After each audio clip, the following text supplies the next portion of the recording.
विद्यार्थियों को विभिन्न विषयों का ज्ञान अर्जित करने के साथ ही साथ अपने व्यक्तित्व के विकास के लिए भी अनेक प्रकार की गतिविधियों में भाग लेना होता है।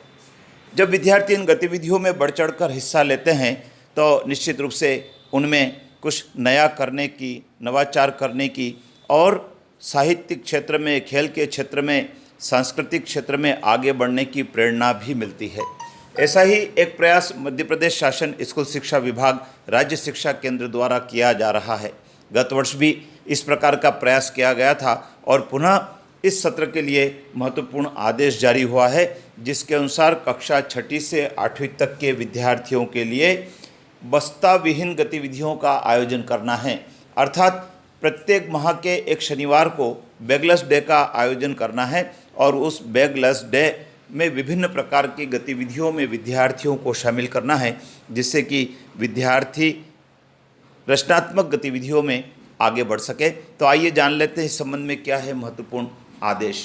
ये आदेश 9 जून 2025 को राज्य शिक्षा केंद्र के द्वारा जारी हुआ है और इसमें लिखा है बैगलेस डे दिवसों में गतिविधियों के आयोजन के संबंध में। हमारी राष्ट्रीय शिक्षा नीति 2020 के अनुसार विद्यार्थी 21वीं सदी के कौशलों से परिचित हो, इस हेतु 10 बस्ते विहीन दिवसों का आयोजन कक्षा 6 से 8 के विद्यार्थियों के लिए किया जाना है, ताकि विद्यार्थियों में सैद्धांतिक के साथ साथ व्यवहारिक कौशलों का भी विकास हो सके। और इस हेतु प्रत्येक माह में न्यूनतम एक शनिवार को बस्ते विहीन दिवसों की गतिविधियों का आयोजन करना है। बहुत अच्छी गतिविधियां होती है, इससे विद्यार्थी नवाचारी और उत्पादक गतिविधि करके अच्छे नागरिक के रूप में तैयार होते हैं। विद्यार्थियों का वैज्ञानिक दृष्टिकोण विकसित होता है, उन्हें स्वास्थ्य की, पोषण की, खेलकूद की, सहयोग की भावना आदि गुणों का विकास करने का अवसर मिलता है। तो आइए जान लेते हैं क्या है गतिविधियाँ। सबसे पहली गतिविधि है आर्ट एंड क्राफ्ट, दूसरा है ऐतिहासिक, साहित्यिक एवं सांस्कृतिक, तीसरा है खेती की आधुनिक पद्धतियाँ, चौथा है शैक्षणिक भ्रमण, पांचवा है लघु उद्योग व्यवसाय और छठा है महत्वपूर्ण संस्थानों का भ्रमण, सातवां है विभिन्न प्रकार के स्थानीय कामगार व्यावसायिक, आठवां है पुस्तकालय गतिविधियाँ, नौवां है प्रौद्योगिकी, विज्ञान और पर्यावरण तथा 10वीं है खेल गतिविधियाँ। इस प्रकार से 10 शनिवार में 10 प्रकार की गतिविधियों को विभाजित किया है, जिनको शिक्षक के मार्गदर्शन में विद्यार्थियों को करना है। तो आइए एक एक गतिविधि के बारे में जान लेते हैं। विद्यार्थियों, सबसे पहली गतिविधि लिखिए आर्ट एंड क्राफ्ट। बहुत महत्वपूर्ण गतिविधि है। अभी इस संबंध में सभी जिला स्तर पर शिक्षकगण के प्रशिक्षण भी हुए हैं और शिक्षकों को यह बताया गया है कि उनको किस प्रकार से आर्ट एंड क्राफ्ट की गतिविधियां विद्यार्थियों से करवाना है। तो इसमें ड्राइंग, पेंटिंग, मिट्टी के खिलौने का निर्माण, दीवार पेंटिंग, कठपुतली, मुखौटे, डॉल मेकिंग, अनुपयोगी सामग्री का पुनः उपयोग, पेपर क्राफ्ट से संबंधित गतिविधियाँ, ये बहुत रचनात्मक गतिविधियाँ होती है जो हमें कुछ नया करने का अवसर देती है। ऐतिहासिक, साहित्यिक और सांस्कृतिक गतिविधियों में लोकगीत, लोक नृत्य, लघु नाटिका, लोक कला, कविता पाठ, कहानी लेखन से संबंधित गतिविधियां हैं। जो विद्यार्थी लोकगीत और लोक नृत्य, लघु नाटिका में भाग लेते हैं वे सामाजिक कार्यक्रमों में और सामाजिक चेतना जागरूकता के जो प्रोग्राम होते हैं उनमें भी बढ़ चढ़कर हिस्सा ले सकते हैं। खेती की आधुनिक पद्धतियाँ, विद्यार्थियों सबको खेती के बारे में जानकारी होना जरूरी है। पॉली फार्मिंग, ऑर्गेनिक फार्मिंग एवं उसके प्रयुक्त संसाधन, औषधि पौधों की जानकारियाँ, खेती का कार्य, उसके उपयोग में आने वाले आधुनिक उपकरण की जानकारी, स्थल भ्रमण। विद्यार्थियों, औषधि पौधे बहुत महत्वपूर्ण होते हैं, हमारे जीवन से जुड़े होते हैं और साथ में जो कृषि के आधुनिक उपकरण हैं उनको भी हमको जानना जरूरी है। शैक्षणिक भ्रमण, आसपास के ऐतिहासिक, सांस्कृतिक और स्थानीय व्यावसायिक स्थलों का भ्रमण।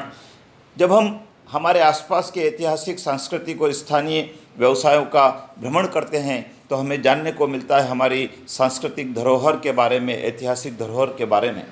लघु उद्योग व्यवसाय, बहुत सारे लघु उद्योग हमारे आसपास चलते हैं। मधुमक्खी पालन, मुर्गी पालन, मछली पालन, डेयरी फार्मिंग, इनके बारे में जानकारी एकत्रित करना है, जिससे कि हम बड़े होकर इन व्यवसायों को अपना सकें। महत्वपूर्ण संस्थानों का भ्रमण, बहुत सारी वित्तीय संस्थाएं, पोस्ट ऑफिस, बैंक, पुलिस थाना, अस्पताल, मंडी, इनका भ्रमण करके देखना है कि किस प्रकार यहाँ काम होते हैं, क्या क्या काम होते हैं और आप किस प्रकार से इन कामों में अपनी सहभागिता दर्ज करा सकते हैं। इसी प्रकार से विभिन्न प्रकार के स्थानीय कामगार, बहुत सारे लोग ऐसे होते हैं जो स्वरोजगार का काम करते हैं। स्थानीय स्तर पर लकड़ी का है, बिजली फिटिंग का है, नल फिटिंग का है, प्लम्बिंग का है, खिलौने निर्माण का है, जूट का कार्य, हथकरघा, हैंडबैग निर्माण, ये सब कौशल विकास की गतिविधियां हैं जो हमको कक्षा छठी से ही सीखने के अवसर मिल रहे हैं।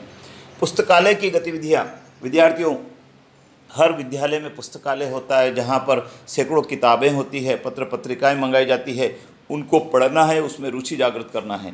और विज्ञान एवं प्रौद्योगिकी, पर्यावरण, विद्यार्थियों, जैविक खाद क्या होता है, कैसे निर्माण करते हैं, किचन गार्डन किसे करते हैं, स्वच्छ पेयजल का क्या महत्व है, स्वास्थ्य की गतिविधियाँ क्या क्या होती है, अपशिष्ट का प्रबंधन कैसे करना है, साइबर सुरक्षा बहुत महत्वपूर्ण टॉपिक है। वर्तमान में कई सारे लोग साइबर से ठगी के शिकार हो रहे हैं। यातायात के नियमों की सबको जानकारी होना चाहिए। इन सब में भाग लेने का अवसर है। और खेल गतिविधियां तो जीवन का अभिन्न अंग है ही। इंडोर और आउटडोर गेम, स्थानीय खेल की गतिविधियों के आयोजन में बढ़ चढ़कर हिस्सा लेना है।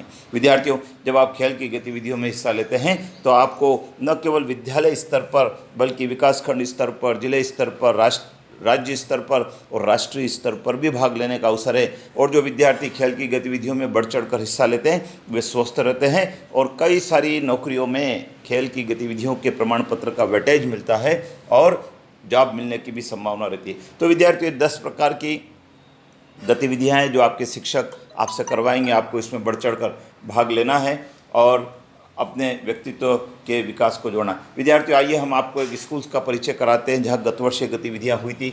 आप देखिए, ये माध्यमिक विद्यालय ढिकोला जो मंदसौर जिले का है और यहाँ पर विद्यार्थियों ने इसी बैगलेस दिवस के अवसर पर कठपुतली का निर्माण किया था जो आपके सामने प्रदर्शित हो रही है।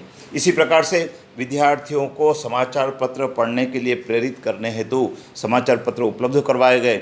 एक एक कॉलम को उन्होंने पढ़ा, उसको प्रस्तुत किया, उस पर चर्चा की गई। इससे विद्यार्थी को यह समझ में आया कि समाचार पत्र में क्या क्या जानकारियाँ छपती है और वो किस प्रकार से हमारे नॉलेज को बढ़ा सकते हैं।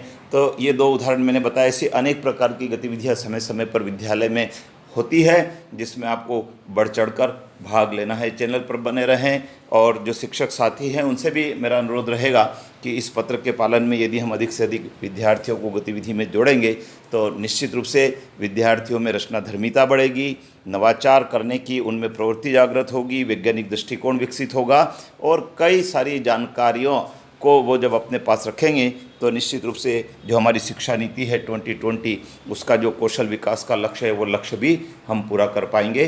चैनल पर बने रहें। जय हिंद।